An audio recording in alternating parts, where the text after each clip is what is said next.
আসসালামু আলাইকুম। বিএনপির সাওয়া খুব গরম। আবার এই সাওয়া শুনে উত্তেজিত হবেন না বা অপমান বোধ করবেন না বা লজ্জা বোধ করবেন না। সাওয়া হচ্ছে সালাউদ্দিন আহমেদ, সালার শাহ উদ্দিনেরু আহমেদের সাওয়া। এর আগে যেমন সালাউদ্দিন কাদের চৌধুরী ছিল, সাকাচও বলতাম, ওই রকমেরই আর কি। সাওয়া খুব গরম। তো আজ কয়দিন ধরে এই সাওয়ার বেশ উচ্চবাচ্য কথা হচ্ছিল। ডক্টর ইউনূস সাহেব পদত্যাগ করলে সাওয়া বিকল্প হিসাবেও লোক নির্বাচন করে রেখেছেন অথবা কাউকে নির্বাচন করে নেবেন। তা সেটা কি জয়শঙ্কর নাকি অমিত শাহ নাকি খোদ মোদি সেটা স্পষ্ট করেননি। হয়তো সময় হলে বা সময় সাপেক্ষ ডক্টর ইউনূস সাহেব পদত্যাগ করলে তিনি বিকল্প কাকে আনবেন সামনে সেটার ব্যবস্থা করে রেখেছেন। বাংলাদেশ আমরা পুরা ডুবো জাহাজের ভিতরে পানির নিচেই আছি। এর অনেক অনেক হাজার হাজার উদাহরণ আছে। আপনাদের মনে আছে আরও বছর তিনেক আগে পাকিস্তানের ভারতের একটি বিমান বাহিনী যখন পাকিস্তানে ভূপাতিত করলো এবং সেই পাইলটকে ধরে নিয়ে পাকিস্তান বাহিনী তাকে চাপ পায়ন করালো, অফিসার ম্যাচে রাখলো, সব কিছু করার পরে অত্যন্ত সম্মানের সাথে রাষ্ট্রদূতদের মাধ্যমে যখন আবার ভারতে আসে, ওই অফিসারকে কিন্তু অফিসার ম্যাচে রাখা হয়েছে ঠিকই, কিন্তু গৃহবন্দীর মতো। কারণ তাকে পর্যবেক্ষণের জন্য সময় ক্ষেপণ করা হয়েছে, তাকে অবজারভেশনে রাখছে। অবজারভেশনটা কি সে পাকিস্তানের সাথে কোনো ধরনের লিয়াজুতি আসছে কিনা, কোনো ধরনের কমিটমেন্টের ভিতরে সে তার জীবন নিয়ে ফিরে আসলো কিনা, পাকিস্তানের সাথে তার কোনো তথ্য আদান প্রদানকারের মতো কোনো সূত্র আছে কিনা বা ভবিষ্যতে সম্ভাবনা আছে কিনা, এবং ওই দেশের অত্যন্ত চৌকস বিজ্ঞানীদেরকে নিয়ে যারা প্রযুক্তির উপরে অত্যন্ত দক্ষ তাদের নিয়ে তার মস্তিষ্কে, তার ঘাড়ে, পিঠে, বিভিন্ন অঙ্গ প্রত্যঙ্গে, এবং আমি যতটুকু জানি তার হলে বিচির ভিতর দিয়েও পরীক্ষা করা হয়েছে যে চিপস, সিম যেরকম আছে না, সিম, মোবাইলের সিম, এরকমের কোনো চিপস তার অঙ্গে প্রত্যঙ্গে কোথাও সেট করে দেওয়া হয়েছে কিনা, যেন তার মুভমেন্ট পাকিস্তান থেকে ফলো করা যায়। তার যত কার্যক্রম, কথাবার্তা, কোনো মিটিংয়ের কোনো ভয়েস সব পাকিস্তানে চলে যাবে কিনা, তার শরীরে কোনো এমন কোনো কিছু কোথাও বসিয়ে দেওয়া হয়েছে কিনা। তারপরে তাকে রাখা হয়েছে কিন্তু আন্ডার কমান্ডে, তার কোনো নেতৃত্ব নেই, তার কোনো কর্তৃত্ব নেই, তার কোনো ডিউটি নেই, এক কথায় ওএসডি মতো। এই যে সাওয়া ভারতে দীর্ঘদিন থাকিয়ে আসছে, দীর্ঘদিন থাকিয়ে আসার পরে এতদিন ছিল এক পর্যায়ে অবস্থায়, কিন্তু সেই সাওয়া এখন গরম। আমি স্পষ্ট একটু উদাহরণ দিই। গতকাল অর্থাৎ 24 মে প্রধান উপদেষ্টা সাহেবের সাথে সৌজন্য সাক্ষাতের পর বা বিশেষ সাক্ষাতের পর বাইরে এসে যখন সাংবাদিকদের ব্রিফিং দিচ্ছিলেন, যদি কেউ দেখে থাকেন তো ভালো, আমি মনে করিয়ে দিচ্ছি, না দেখে থাকলে দেখবেন।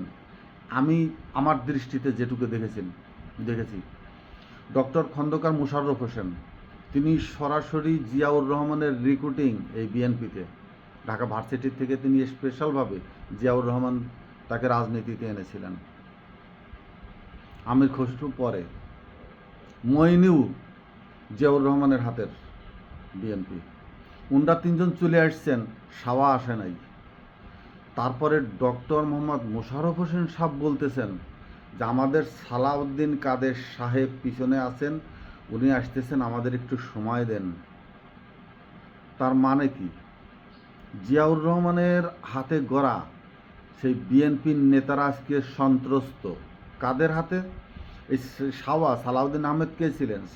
সাওয়া ছিলেন ম্যাডামের এপিএসে, যে হাতে বেড লাগাইয়ে ওই ইয়ে লাগাইয়ে পিছনে থাকতেন আর কি, ব্রিফকেস নিয়ে থাকতেন এই সালাউদ্দিন আহমেদ প্রথমবার যখন প্রধানমন্ত্রী হলেন। তারপরে উনি রাজনীতির কিছু নেতাদের সাথে, ম্যাডামের সাথে থেকে পরিচিত হলেন এবং রাজনীতির ইচ্ছা পোষণ করলেন। কুমিল্লার মানুষ, ও এলাকার মানুষ তো অত্যন্ত লোভী এবং কোন পথে গেলে ঘু পাড়ানো যায় তারা ভালো বোঝে। তারপরে তিনি রাজনীতিতে আসলেন, অর্থাৎ রাজনীতিতে অনেক একজন জুনিয়র। আমি আপনাদের আর একটু দৃষ্টি আকর্ষণ করছি, আমলীগের হাসাও মাহমুদ, ওবায়দুল কাদের যখন গুরুতর অসুস্থ হয়ে পড়লেন এবং মারা যায়, আমলীগের কেউ কেউ তার ফিরিয়ে আসার জন্য আল্লাহর কাছে দোয়া করলেও হাসান মাহমুদ দোয়া করতে আল্লাহ ও যেন মারা যায়। ওবায়দুল কাদের মারা গেলেই সে সেক্রেটারি হবে আমলীগের। গতকাল কিন্তু ফখরুল ইসলাম আলমগীর যায় নাই, ফকা যায় নাই, গেছে কে? সালাউদ্দিন আহমেদ, শাওয়া গেছে এবং এই শাওয়া পুরা নেতৃত্ব দিয়েছে। শাওয়ার মুভমেন্ট দেখেন, পরে আসছে দুই কথা বলে উনি আবার ওনাদেরকে রেখে ওই অবস্থায় পুরো সাংবাদিক মণ্ডলীকে রেখে, এটা পুরো অবজ্ঞা, পুরো ইগনোর, পুরো অপমানিত। যেখানে সিনিয়র নেতারা আগে এসে দাঁড়িয়েছিলেন, তার আসার কথা ছিল, আগে আসে নেই। আবার সিনিয়র নেতাদেরকে রেখে তিনি আপনি যদি তার বডি ল্যাঙ্গুয়েজ দেখেন, চোখ এবং কথার ভাব কি, কথার ইশারা ইঙ্গিত কি, তার অত্যন্ত উদ্ধতপূর্ণ আচরণ করে তিনি দ্রুত আবার সেখান থেকে বের হয়ে গেলেন। এই শাওয়ার উদ্ধতের কারণ কি? আমলীগের মহাসচিব হতে যাচ্ছেন তিনি। তো আমলীগের যে মহাসচিব হবেন, আমি যে কথাটা বললাম ভারতের সেই অফিসারের কথা, ইনি যখন দেশের বড় একটা গুরু দায়িত্ব নেবেন, ইনি যে ভারতের দীর্ঘদিন থেকে আসছেন এবং উনি তো চিকিৎসা করানোর জন্য যান নাই, উনি গরু পাচার করতেও যান নাই, উনি ওই কসমেটিক্স আইটেম অবৈধ ব্যবসার ক্ষেত্রেও যান নাই। ওনার নাটকটা কী ছিল? শেখ মুজিবুর ৭১ সালে যখন দেখলো জনগণকে আর দাবিয়ে রাখা যাচ্ছে না, জনগণ যুদ্ধের স্বাধীনতার জন্য উন্মুখ হয়ে উঠেছেন, তিনি পাকিস্তানদের হাত ধরে পাকিস্তানে চলে গেলেন। এই শাওয়াজ কিন্তু ভারতের রয়ের মাধ্যমে, ভারতের রয়ের সাথে লিয়াজু করে যে দেশে আমার থাকা সম্ভব হচ্ছে না, এখানে একদিকে প্রেশার আসছে, আমার আমলীগের বিরুদ্ধে কথা বলতে হচ্ছে, সম্ভব না। উনি বিএনপির কিছু নেতার, অর্থাৎ আমলীগের যেসব নেতারা আছে, বিএনপির পরে ভিডিওতে আমি বলবো কে কে আছে, তাদের সাথে কথা বলেই উনি ভারতের রয়ের সাথে ভারতে ছিলেন দীর্ঘদিন। ভারতের ম্যাচে থাকা, ভারতের রয়ের ম্যাচে থাকা, রয়ের সাথে খাওয়া খাই, রয়ের কাছ থেকে সমস্ত কিছু করার পরে, ইনফরমেশন নেওয়ার পরে মোটিভেটেড হয়ে তিনি আসছেন। এবং ভারত জানে যে প্রশিক্ষণপ্রাপ্ত একজন দক্ষ সেকেন্ড লাইনের আমলীগ, বিএনপিতে পুশ করা হলো, পুশ নেতা, এই সবাই পারবে আমলীগের প্রতিরূপ আমাদের সাথে প্রদর্শন করতে, দেখাইতে, বা তার কার্যক্রমই হবে আমাদের মুখের ভাষা, মুখের কথা, আমাদের ইচ্ছা, তার ভিতর দিয়ে প্রকাশ পাওয়া সম্ভব। এই জন্য ভারত ওনাকে বেশ একটু পুশ দিয়ে আরও নিচের থেকে পুশ দিচ্ছে। দল কোলঠাসা হয়ে পড়েছে যারা দেশপ্রেমিক, জিয়াউর রহমানের হাতে। এবং ম্যাডাম খালেদা জিয়া যখন জিয়াউর রহমানের সাথে থাকতেন, তিনি সব কিছুই তো জানেন, তার স্বামীর হাতে কে কে বিএনপিতে রিক্রুটিং হয়েছিল। সম্ভবত ম্যাডাম খালেদা জিয়াও একঘরে অবস্থায় হয়ে পড়েছে বিএনপির ভিতরে। তার কোনো বক্তব্য, তার কোনো কথা, তিনি চিকিৎসা নিয়ে আসছেন সমস্ত কিছু, কিন্তু তার কোনো বক্তব্য আসছে না। কারা প্রধান উপদেষ্টার সাথে কথা বলবেন, কে মুখপাত্র, এবং এই বিএনপি যে চলছে, হয়তো তারেক জিয়ারও বাইরে এবং ম্যাডাম খালেদা জিয়ার বাইরে, অত্যন্ত আড়াল থেকে বিএনপি পরিচালিত হচ্ছে। এবং সেইটাই এই কিছুদিন হলো স্পষ্টভাবে ভেসে উঠছে জনগণের কাছে। বিএনপি বলছে ক্ষমতায় গেলে জুলাই আগস্টের আহতদের দায়িত্ব নেবেন। এ নাটক তো আজকের না, আমলীগের নাটক। শেখ হাসিনা এক এক জায়গায় জ্বালাও পোড়াও করছে, এক এক বাড়িতে, এক এক এলাকায় ব্যবসা প্রতিষ্ঠান, কারো তার দ্বিমতের বাইরে যাদের ব্যবসা প্রতিষ্ঠান, বিল্ডিং আছে, সেগুলোতে আগুন ধরিয়ে পুড়িয়ে দিয়েছে অনেক কয়েকজন। সেই সব বিবাহ যাদের হবে তাদেরকে ডেকে এনে তিনি আবার মা হয়েছেন, অভিভাবক হয়েছেন, কারোর বোন হয়েছেন, ইলিয়াসের মেয়েরও তো কাছে টানি নিয়ে লুনার সাথে কি নাটক, কি অবস্থা করলো। শেখ হাসিনাও তো এই দায়িত্ব নিয়েছিল। তো বিএনপি ওই দায়িত্ব নেবে, কিন্তু বিএনপি একথা কখনো স্বীকার করছে না যে জুলাই আগস্টের আহতদের দায়িত্ব নেবে, কিন্তু জুলাই আগস্ট যে উদ্দেশ্যে প্রতিফলিত হলো, যে উদ্দেশ্যে সংগঠিত হলো, সেখানে কিন্তু তিনি যাচ্ছেন না। এই প্রায় 2000 বাংলাদেশি দেশপ্রেমিক যুবকের মৃত্যু, কয়েক হাজার আহত, এখনও চিকিৎসাধীন, এতই যদি দায়িত্ব নেবেন, এত দায়িত্ব নেওয়ার জন্য অপেক্ষা করছেন, কিন্তু যারা আহত হয়ে এখনও চিকিৎসাধীন অবস্থা রয়েছেন তাদের জন্য কি করছেন এ পর্যন্ত তো কোনো কোথাও আমরা দেখলাম না যে আহতদের পাশে বিএনপি আছে, আর্থিকভাবে বিএনপি তাদের পাশে দাঁড়িয়েছে, তাদের পরিবারের কাছে তারা গিয়ে সমবেদনা অথবা তাদের আর্থিক সহযোগিতা বা স্বাবলম্বী করার জন্য কোনো চেষ্টা করেছেন। বলবে হ্যাঁ আমাদের তো ক্ষমতা নেই, কিন্তু ওই যে কোটি কোটি টাকা খরচ করে বিভিন্নভাবে মিছিল মিটিং করছেন, এই অর্থ কোত্থেকে আসছে? হাসনাত আবদুল্লাহ বলেছে আওয়ামী লীগের টাকায় বিএনপি চলে, 100% সত্য কথা, একেবারে নিখুঁত। 17 বছরে আপনারা কয়েকজন কেন্দ্রীয় নেতা ঢাকাতে খুব শান শৌকতের ভিতরে অবস্থান করলেও তৃণমূলের নেতারা, মধ্যম শ্রেণীর নেতারা তো অনেকেই নিঃস্ব হয়ে গেছেন। যারা জেলা পর্যায়ে আওয়ামী লীগের সাথে থেকে টেন্ডার নিয়েছেন কিছু, তারা হয়তো কিছুটা টিকে আছেন, বাকিরা তো খুব ভালো নেই। তো এই অর্থ সম্পদ আপনারা কোথায় পাচ্ছেন? এর উৎস কোথায় জানাবেন কি? আরেকটা জিনিস হলো, হ্যাঁ নির্বাচন হলে বিএনপি ক্ষমতায় আসবে, কিন্তু আসার পরে কি হবে? দেশের বর্তমান যে ব্যবস্থা চলছে বাজারের, অর্থ কাঁচা বাজারের, ধান চাউলের দাম, তরিতরকারি আলু 20 টাকা, পেঁয়াজ 40 টাকা, রসুন 60-70 টাকা, এই যে দ্রব্যমূল্য, কাঁচামরিচ 20 টাকা, যে বাজার যে নিয়ন্ত্রণে আছে, বিএনপি আসার পরে কি হবে? বিএনপি যখন ক্ষমতায় আসবে বাজারের প্রতিটি দ্রব্যমূল্যের নাম রেকর্ড করে গেজেট করে প্রকাশ করে যেতে হবে সরকারকে। বিএনপির যারা এমপি হবে তাদের সম্পদ তাদের মুচলেকায় দেওয়া নয়, গোয়েন্দা সংস্থার মাধ্যমে তাদের সম্পদের বিবরণী রেকর্ড গেজেট আকারে জনগণের সামনে অ্যাট এ গ্লান্স পরিষ্কারভাবে নিখুঁতভাবে দিয়ে যেতে হবে, এবং 5 বছর পর তাদের সম্পত্তি কোথায় কতটুকুন বর্ধিত হলো, তো কী হলো, এর নিখুঁত হিসাব জনগণকে দিয়ে দিতে হবে। বিএনপি 2বার ক্ষমতা ছিল, 3বার। আপনারা যদি মনে করেন জনগণ সেইখানেই দাঁড়িয়ে আছে, সেই অবস্থাতে ক্ষমতা গেলেই হুঙ্কার হামকার দিয়ে নৈরাজ্য দিয়ে জনগণকে আবার গলা চেপে ধরে দেশ শাসন করবেন, সম্ভবত সেই সময় সেই দিন জনগণের কাছে আর নাই আপনাদের হুমকি ধামকিতে পড়া। বিএনপি তো মারামারি করে নিজেরা জিতে যায়। বিএনপি যতগুলো মারামারি গণ্ডগোল নিজেরা করে, নিজেরা জিতে যায়। আমি আজকে একটা কথা বলে রাখি, বিএনপির প্রত্যেকটা ভার্সিটির ছাত্র যারা বিএনপি করেন বা মধ্যম শ্রেণীর যারা ইয়াং পরিচিত, প্রত্যেকেরই সতর্ক থাকা উচিত, সাবধানে থাকা উচিত। আমি একসময় কুমিল্লা ছিলাম, কুমিল্লা ওই এলাকা দিয়ে ব্রাহ্মণবাড়ি দিয়ে খুব কাজিয়া মারামারি হয়। তো ওই সময় শুনতাম বৃদ্ধ লোক বিক্রি হতো 50-60 হাজার টাকা দিয়ে, বা ঢাকা থেকে ভব করে ধরে নিয়ে যেত। কিসের জন্য? হালকা কিছু মারামারি করে ওই লোকটারে মেরে ফেলতো, মেরে ওদেরকে ফাঁসাই দিত।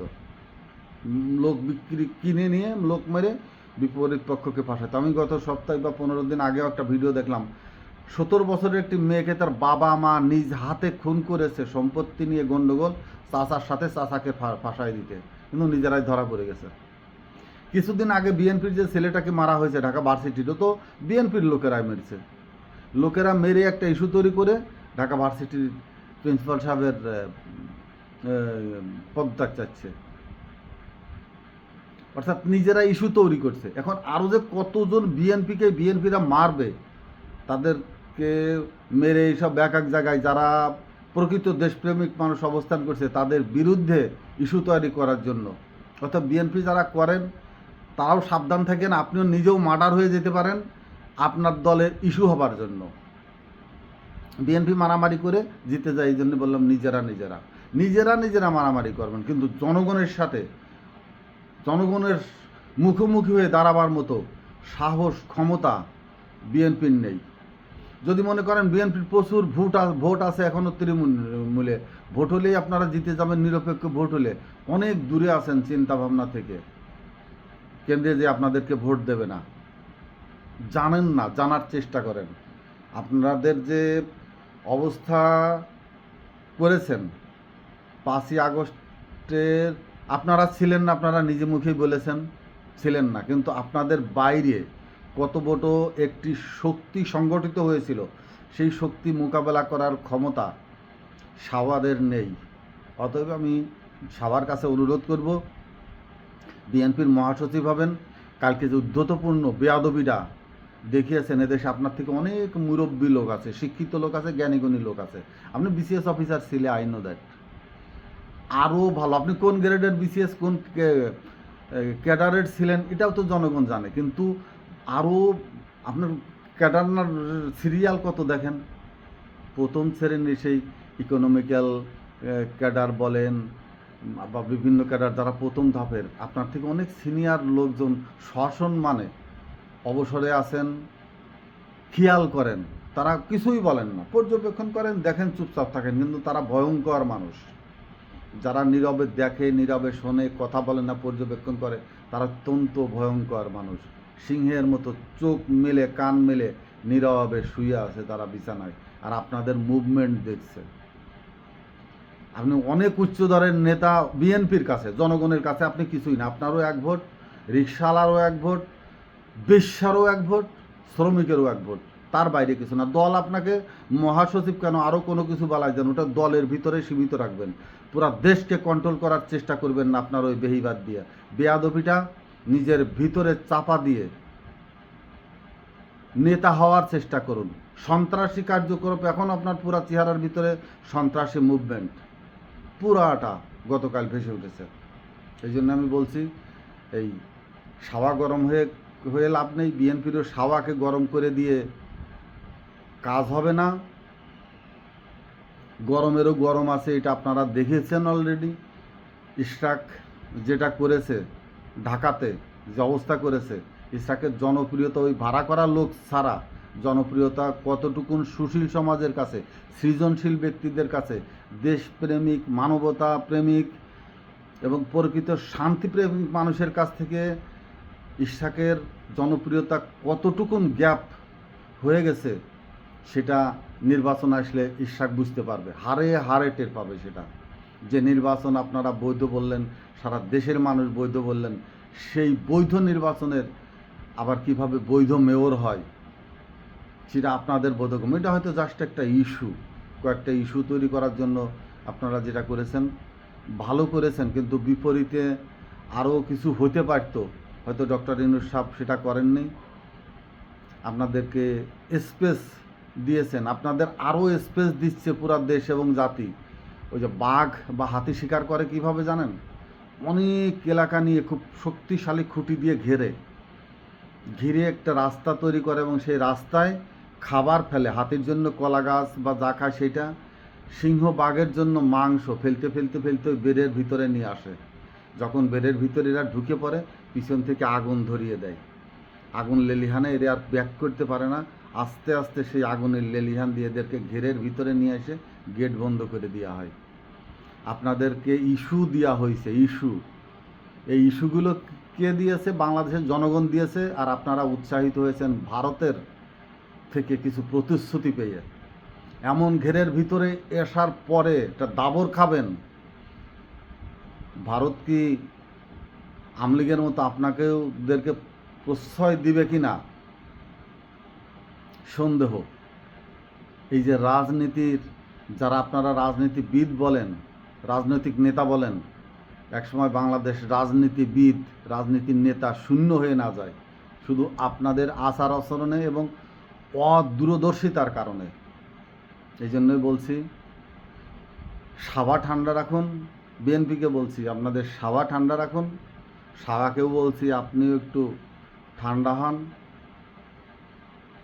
যেভাবে ডক্টর ইউনূস সাহেব কথা বলছেন ওনার ভাষা বোঝার চেষ্টা করুন, এবং জনগণ সেন্টিমেন্ট বলতে তো শুধু আপনাদের সেন্টিমেন্ট বলেন, জনগণের সেন্টিমেন্ট তো আপনারা ধারণ করেন না, এই জন্য আর ওই ল্যাঙ্গুয়েজটা আমি এখানে ব্যবহারও করতে যাচ্ছি না। কিন্তু সাওয়াদেরকে ঠান্ডা থাকতে হবে, ঠান্ডা রাখতে হবে সাওয়া। এই বলে শেষ করছি। আসসালামু আলাইকুম।